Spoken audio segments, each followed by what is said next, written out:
has been a bit of a chaotic time for Labour, hasn't it? Which seems to be a tangle of resets and U-turns. Listeners might remember that last week, our political editor, Andrew Marr, when he was talking to us, George, revealed that Keir Starmer has said privately that lifting the two-child benefit cap is his personal priority. So they seem to be in a sort of slow motion U-turn on that. And, of course, Starmer confirmed a partial U-turn on the winter fuel payment cuts as well.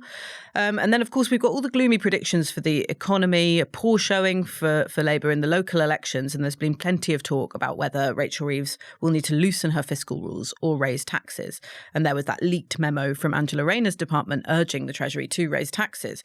So she's in a difficult position. Rachel, let's start with the two-child cap. Is a U-turn on the issue on the cards, and why? Well, why? Because the New Statesman published a special edition, guest edited by Gordon Brown, specifically on the issue of child poverty. And I'm being a tiny bit facetious, but only a tiny bit, because that kind of intervention does get read and does get noticed in Downing Street. And Gordon Brown and others have been calling for the reversal of the two-child benefit cap for some time now.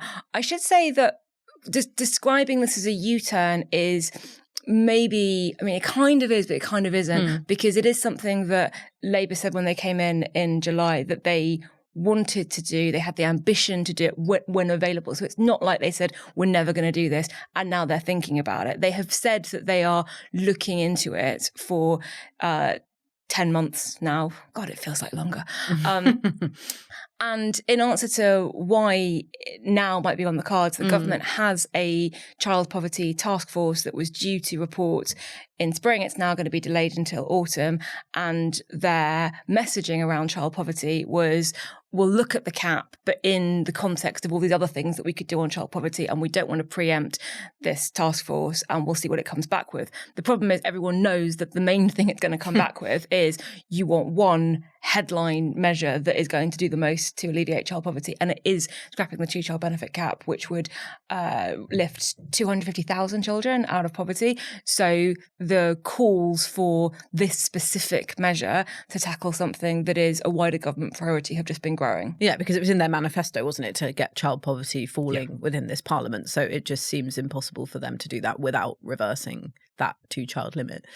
George, Starmer's chief of staff and key strategist Morgan McSweeney, who we talk about quite a lot on this podcast, he's reportedly not best pleased about this change in direction. Can you give us sort of a behind-the-scenes insight into what's going on in Number 10 on this issue? Is there a real rift there? Yes. So Morgan McSweeney, I reported this when I profiled him last autumn. This is one of those issues where he's mindful that the public voters are in a different place to, say, the Labour membership and Labour MPs on this issue, that a lot of the public, it slightly depends how you ask a polling question, but a lot of the public see it as a matter of fairness, that ultimately it's up to families to provide for their children, and that the public shouldn't be expected to sort of fund uncapped benefits.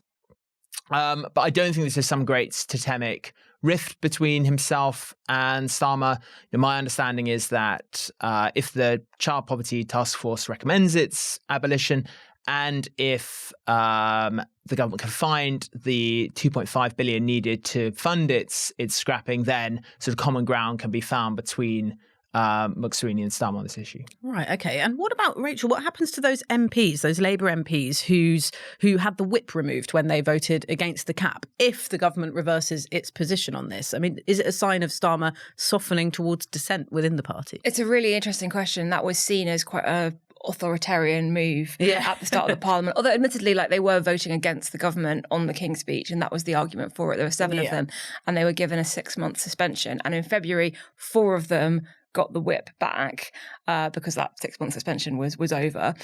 3 of them didn't, including John McDonnell, who we interviewed on this podcast, who said it was, what did he say? It was his dream to have the whip restored by Christmas. So he's still waiting. And the other 2 are Afsana Begum and Zara Sultana. Zara Sultana, if you watch her in the Commons as an independent MP, which is as she now sits, has been more critical of the government and Starmer in particular than basically anyone on the Tory benches. She's been very, very hard on Starmer, particularly over the issue of Gaza and Israel. So you might look at that and go, is she really expecting to get the whip back, or is this some new career direction for her? Speculate, we don't know. So, yeah, as I said, 4 of them have got it back.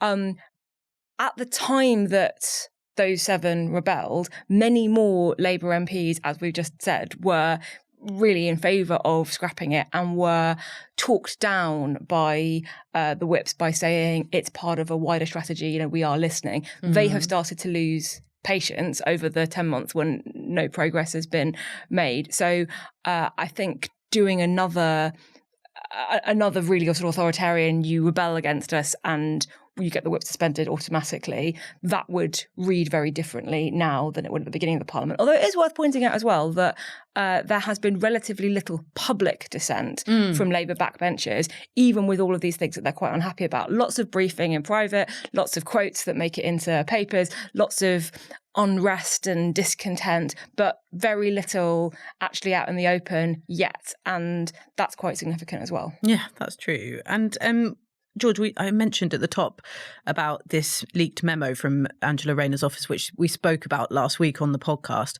But are we seeing stirrings of division within the cabinet? I was speaking to someone who until recently was working in Number 10, and they said that Rayner is on resignation watch, and also that she's deliberately targeting Rachel Reeves because the Chancellor is in such a weak position, and that Number 10 is starting to lose patience with her. Is there something going on there? There were real divisions within the cabinet ahead of the spending review on the 11th of June, particularly for cabinet ministers who lead unprotected departments. Angela Rayner is one of those with her housing and local government departments. She believes that this target of building 1.5 million new homes will simply be impossible to meet without a significant increase in social housing. She wants more money for local government to stop more councils going bankrupt and in general to renew the public realm that suffered so much from austerity, as you chronicled in the sort of Crumbling Britain series. These are areas that really matter for the government and matter to voters. Other cabinet ministers who have yet to settle, Yvette Cooper, Home Office is worried. How are we going to fund 13,500 more police if our budget's being cut in real terms? Ed Miliband, they're worried about cuts to home insulation programs. And then Steve Reed at the Environment Department, big cuts coming to the post-Brexit farming subsidies, which will antagonise that community even more. And what you're seeing here is a chancellor who is trapped by her own straitjackets. Yeah. She loosened her fiscal rules to allow for more investment, but she's still got this very tough target of balancing the current budget within 3 years. That means day-to-day spending is facing cuts. And then she made that big promise on tax, not to raise income tax, NI for employees, VAT and corporation tax for the whole of the Parliament. So she's sort of desperately scrabbling around trying to find other revenue raises before the budget. Some ministers wanted Reeves to do a big economic reset. Say when Donald Trump was inaugurated and the UK increased defence spending, or perhaps when the tariffs were announced, that would have been a chance to say, the facts have changed, so we're changing our approach and we're going to shift. She didn't, so as a result, she's trapped. And this spending review is going to set budgets for most of the rest of the Parliament. So that's why you're having these intense negotiations. And why cabinet ministers, their sort of reputation, their political future is on the line here, because if the government misses these pledges, they're the ones who are going to be sort of accountable. They're going to have to go out on broadcast and explain why they haven't delivered. Yeah, actually, that's something that my source was telling me. If they realise that they're sort of being set up to fail, there's no way that councils won't start going bankrupt or that the government will be able to build 1.5 million houses. Then perhaps Rayner might feel that there's more mileage in being outside of the cabinet than within it. Yeah. Have to fight now before it looks like you failed. Yeah. I mean, on number 10, number 11, I don't think there's some great rift developing here. I mean, sources I spoke to over the weekend were sort of emphasising that Starmer-Reeves are very much on the same page, joint decisions. But I think you are seeing number 10 exert more independence. So let's take the winter fuel U-turn. Okay, Rachel Reeves was at the G7 in Canada, so she wasn't there in the House when Starmer announced it. But it was quite rich in symbolism that Starmer taking the initiative there. Yeah. Another chancellor might have insisted that they announce it jointly or that they announce it themselves. So you're seeing that. Yeah. Then on child benefit, as Andrew reported, Keir Starmer has let it be known it's his personal priority to get rid of it. The Treasury is obviously now tasked with funding it. So that's another example of, one cabinet, what one MP said to me, I don't know where this kind of just do it energy comes from Keir, but I like it. It's one invokes, Tony Blair going on TV and saying, I want to raise health spending to the European average, and sort of Gordon Brown raged, you've stolen my effing budget, because he then has to fund the money. Yeah. So look, the relations between Starmer and Reeves are not like that, but I think you are beginning to see a more traditional number 10, number 11 relationship emerge, where number 10 obviously has political priorities. Yeah. Those are the Prime Minister.